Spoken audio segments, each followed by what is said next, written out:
Hi, Legal Vices here, welcoming you to another spoiler-filled, unprofessional, unedited, one-take review of Netflix's 1899 episode 6. With that out of the way, let's dive straight into this because these reviews are getting longer and longer every time I do them because more things are happening. They're starting to tie up some loose ends. We're approaching the end of the show here. We'll have to see how it wraps up. This episode starts out with trees, just trees, and then the Danish girl that's the center of all this. She starts running around. She's looking for his sister Ada, the one that was that ended up dead with the other crewmen. A guy, she comes around a haystack. There's a guy with a gun. He comes from behind this haystack and says, "Wake up." Well, he doesn't say wake up. She hears wake up. And then she wakes up. She wakes up with the rest of the crew members that haven't, I guess the surviving crew members is the best way of putting it, that haven't died. She grabs a gun and she demands to know where the boy is. She wants to know where the boy is because the boy, disappeared and all this other stuff. And the captain says that the engines and the ship are down. They're going to run, they're going to starve to death. Basically, they've got to do something. They've got to find some land. Then that mysterious control panel that seems to dimensionally shift the ship or something, it starts reconfiguring, or there's something happening to it. There's some dark shapes moving around inside of it. It turns out later this gunk is like a black crystal thing that's growing throughout the ship. Mara, she says the captain, she thanks the captain for not thinking she's crazy, even though she turns up on the passenger list of the Prometheus, and for believing her. And then they send out the women, on the surviving women, to go look for other survivors. And the men, they're going to go down and they're going to try to restart the engines. The men, they find these black crystals growing out of the walls, inside the ship, all over inside the ship. And Daniel Solis, he walks with the other direction from the guys. Everyone is staring at these black crystals, but the mysterious Daniel, he just walks the other direction. Mara, she says if this is a dream, she's talking to the captain because she speculated at the end of last episode whether or not this was all a dream. And she said, well, if this is a dream, who's dreaming it? You or me? And then she takes the captain to the house at the end of her tunnel. Remember, at the bottom, underneath her bed, there's a tunnel, and she uses a little bug to open up a door, and that goes outside into this forest area, this hill with a house and a graveyard. And so she takes the captain there. They go out in the tunnel, and she says that this is the place where she grew up, but it feels different somehow. And then it cuts back to the ship. The Danish girl, she has like cramps or contractions or something. She's several months pregnant. I think she said she was 7 months pregnant. Then the French woman comes. There changes to her scene.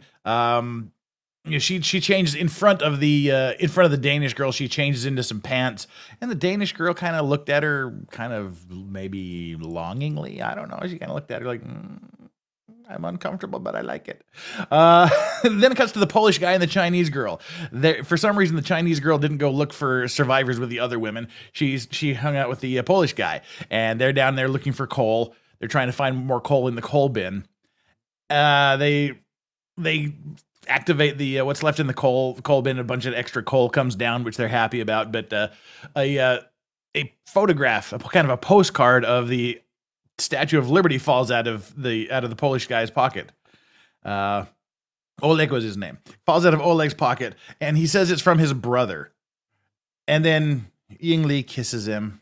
So they're in love. Daniel Solis again. It cuts to him. It cuts to mysterious Daniel. He sees that Mara's tunnel's open, and he just goes and looks for her. He goes up to the grave, and then he runs towards the house. But meanwhile, the master of the ship, the captain, and Mara, they're inside this house, and Mara says it's a mental hospital. That says her father built this mental hospital for her mother because her mother was having problems and her father wanted to study the brain. Then they walk into the big room. It seems like his mother had dementia or something like that, the way she was describing it. But they walk into the big room, the room 1101, with the chair in the middle of this big open space. And the captain, he looks out the window, and he sees the hull of a ship. He sees the outer shell of the ship. And Mara kind of freaks out. She walks over to a wall, punches out a wall. She punches a hole in the wall, and that reveals the hull of a ship.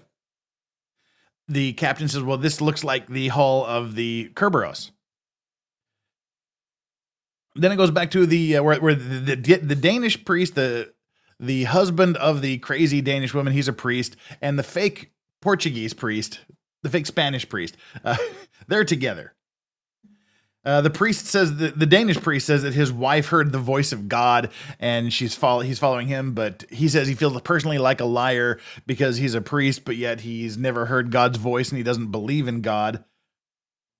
Then it cuts to another part of the ship where the Danish woman is with Ms. Wilson, the one that was going to pimp out the Chinese girl, and she said that we have to follow God's voice. We've got to do what God tells us to do. And Ms. Wilson, she looks and she sees this black crystal growing along a windowsill. So she walks up to the windowsill and she kind of sticks her finger out. And then this black crystal lashes out and jabs her finger. And immediately her finger starts to turn black. And the blackness is kind of spreading up her finger. And she's kind of freaking out about that. Then the Danish girl, she hears these strange voices again. And she's following the voices, calling for her brother who jumped overboard in the previous episodes, calling out his name, calling out her dead sister's name. And then suddenly she opens a door in one of the cabins, but she's back out in this field where the episode started. And this time she walks around the side of the haystack, and the guy with the gun is not alone. It's got her father and her mother and her brother there, and they're all kind of hunkered over. And then the dude shoots her brother in the face. The dude just shoots her brother in the face. And then she wakes up on the ship again in front of room 2102. Then the chief officer, who seems to be on the inside of this because he's always getting the messages. He's always kind of hijacking things and kind of throwing a wrench into the work, so to speak. Well, this time the chief officer, he goes to the bar where everyone was hiding before, and where the younger boy resurrected in the cupboard, and he climbs in the cupboard and shuts the door, and then there's a flash of light. Then it cuts back to the house, this mental hospital, where the captain and Mara are hanging out. And Mara says that she looks at a wall and she says, "There's a door to my father's office. It's missing. There should be a door here, but it's not there." Cuts back to the Danish girl on the ship. She finds a doll. And then she kind of freaks out, and she hears a voice that she thinks is her dead brother. And it's the guy in the field.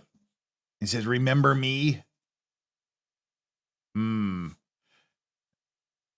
So she sees the guy that shot her brother in the face on the ship, and he just says, "Remember me?" Then the ghost flashes back to the field. Now she's in the field again. The shotgun is there. It turns out it wasn't a shotgun, actually. I guess it was kind of a rifle-y sort of thing, or I don't know. It's Netflix, and it's a show. Maybe they changed the guns on it, because I thought it was a shotgun at first, but it turns out it wasn't. So her mother and her father and her brother are there, and the gunman asks where the sister is, talking about herself, but she was standing behind the guy. And the gunman grabs her and shoves her down. He catches her and just shoves her on the ground. And then he says that Kester, her brother that was kind of getting his gay on with the Portuguese guy on the ship when they're giving each other handies, he says, Kester stole my son's innocence. Now I'll steal something from you. And then he smashes the girl in the face with a gun. And then he proceeds to grape her. She smashes him in the head while he's in the middle of graping her. Smashes him in the head with a rock. They start fighting. Comes up, bashes his face in with a rock, and he's still kind of. And then she grabs his gun and shoots him and kills him. Then she wakes up on the ship, but this time there's still blood all over her face. So the blood from her dream didn't go away. That's kind of a new thing. That's kind of weird.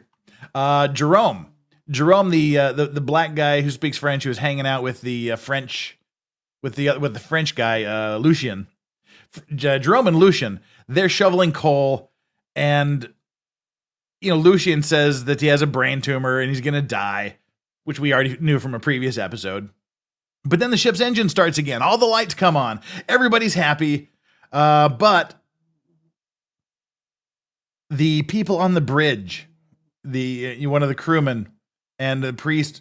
Oh, it's the two priests. The two priests were on the bridge. So the Danish priest starts flipping through some of the books because they said, okay, there's nobody driving this ship. The engine's back on, but somebody has to drive the ship. So he grabs some books, and the Portuguese fake priest the Spanish fake priest mocks him and says, come on, uh, what are you going to do? Read a book to learn how to pilot a ship? But then the Danish priest says, well, wait a minute.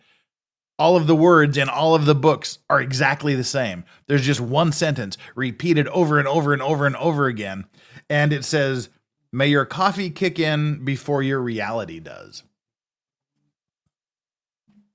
Well, then we go back to Mara's father. We haven't seen him just for a couple of seconds throughout this entire thing, but this time he's standing in the middle of kind of an empty, forsaken field. He's standing outside. He picks up a piece of coal or charcoal, or maybe it's that black crystal. I don't know, but it looked like it was kind of like a burnt wood or like a used charcoal briquette kind of thing. So he holds that up, and then suddenly the chief officer who disappeared in the cabinet, he's standing right next to him, and he gets mad at Mara's father. He says, you broke protocol. And the situation has now gotten out of hand, and there's only 48 hours before the transfer. We don't know what that means, but he said, find the boy, we need the pyramid. And that's when the father's, her father says, people are oblivious to reality. They just have to shift their focus to see the full reality of things. Then the camera kind of shifts its focus and rotates around, and he's looking at this gigantic wasteland. But in the middle of this wasteland is a giant black pyramid, like the one the boy is carrying. So then it cuts back to the captain and Mara on the ship, in the hospital. But they notice now that this black crystal stuff is growing in the hospital. It's not just on the ship anymore. It started to grow there in the hospital. And suddenly Daniel shows up. Daniel shows up out of nowhere. The captain pulls out a gun and what are you doing here? And Daniel says, don't touch it. Don't touch the black crystal. And he says, Mara has to remember who he is. He said, you just have to remember who I am. But the captain, he's upset. He's got his gun. He starts to attack the guy. But Daniel, he whips out the little QB remote control panel thing that he slides around. He manipulates it a bit. And then the captain flashes out of existence. The captain disappears. And then he flashes back to his own forest. If you remember, he went down one tunnel in his bedroom, the captain did, and the door was open, and he went out into a forest in front of his own house, and he went in and his family burned to death in front of his eyes. But so he wakes up in his own little forest where, I guess, presumably it's linking to his room. And then Mara, she proceeds to freak out. But Daniel says that they got married 12 years ago and that none of this is real. Nothing is real. But she can't remember who he is. She doesn't have any memory of them being married. So Daniel's trying to convince her that they've been married for 12 years, but nothing's real. So she forces Daniel to go into this examination room, and Daniel looks at her and says, please wake up. But she runs outside. She yells for her father. So she's running outside, and she's got the pistol that she picked up that the captain dropped. So she's outside the hospital. She's yelling for her father. Then she gets pissed and throws the gun, but it hits a glass wall and puts a crack in this glass panel right in front of her. That was different. But then it cuts back to somewhere. We don't know where, presumably probably in the hospital. But her father is watching this on a video monitor. And then Mara, she looks at the glass. She finds a seam on the edge. So she peels this glass panel off.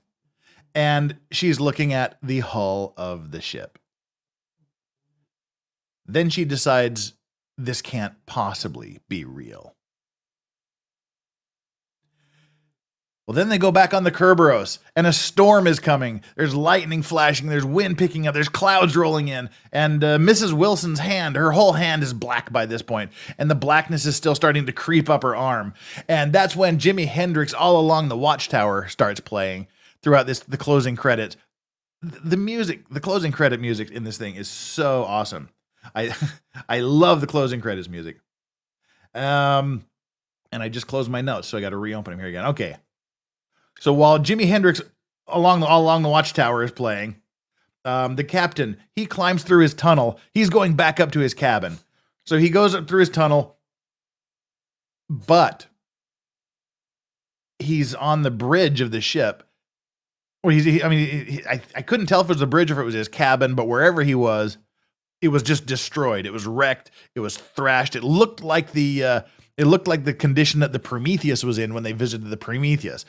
Like, it had only been 4 months it had turned up missing, but it looked like just decades and decades of trashing had gone on this ship. So he's he's looking around kind of confused because the ship is in complete disarray. Then he looks out the window and he's standing in the window of the ship, but the camera pans back and there's dozens of other identical wrecked ships floating out there on the sea. And then it fades to black, and that's the end of episode 6. So stay tuned for episode 7 coming soon. Until then, enjoy your legal vices. I'm out.